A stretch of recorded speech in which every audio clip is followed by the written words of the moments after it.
आगामी लोकसभेच्या निवडणुका आता एप्रिलमध्ये होणार आहेत. त्यामध्ये जिल्ह्याचा आढावा घेऊन निवडणूक यंत्रणेची तयारी मी पाहिली इथे सोलापूर जिल्ह्यामध्ये. मला वाटतं त्याच्यामध्ये 2-3 गोष्टी फार महत्त्वाच्या आहेत. पहिली गोष्ट, निवडणूक आयोगाने यावेळेला लोकांना एम्पॉवर केलेलं आहे सी-व्हिजिल ॲपच्या माध्यमातून. जर मॉडेल कोड ऑफ कंडक्टची जर तक्रार असेल किंवा जर एखाद्या ठिकाणी कॅश म्हणा, लिकर म्हणायचं वाटप होत असेल मतदारांना प्रभावित करण्यासाठी, तर अशा तक्रारी नागरिकांना या सी-व्हिजिल ॲपमधनं करता येतात.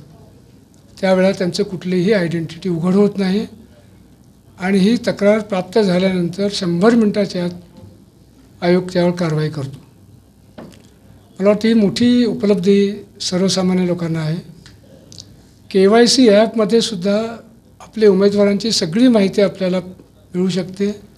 त्याच्यामध्ये त्याच्यात दाखल झालेले गुन्हे, त्याच्या नावावर असलेली संपत्ती, याचं सगळं विवरण, त्याचं ॲफिडेविट्स आपल्याला KYC ॲपमध्ये आपल्याला पाहायला मिळतं. मला वाटतं सी-व्हिजिल आणि KYC ॲपचा सर्व नागरिकांनी, मतदारांनी वापर करावा असं एक माझं आव्हान राहील.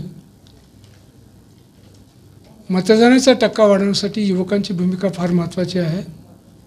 यावर्षी 18-19 आणि 20-29 या वयोगटातील युवकांचं मोठ्या प्रमाणामध्ये आपण रजिस्ट्रेशन केलेलं आहे. आणि या रजिस्ट्रेशन करताना विद्यार्थ्यांच्या माध्यमातून सुद्धा आपण अनेक जनजागृतीचे कार्यक्रम राबवलेले आहेत.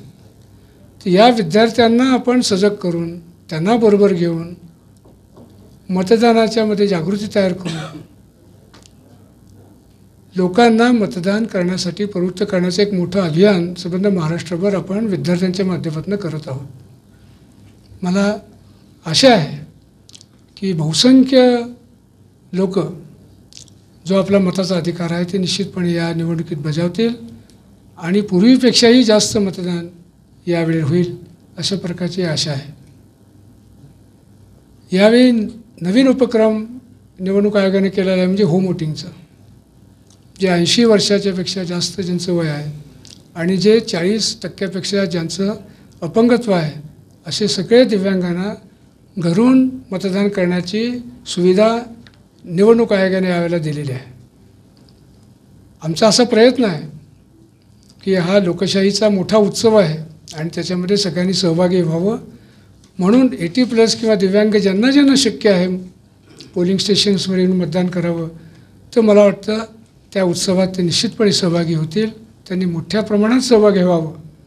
परंतु काही कारणामुळे जर त्यांना ते शक्य नसेल तर त्यांना त्यांचं मत देण्याचा अधिकार जाऊ नये म्हणून त्यांच्या घरी जाऊन आपण त्यांना होम वोटिंगची सुविधा पोस्टल बॅलेटच्या माध्यमातून देणार आहोत.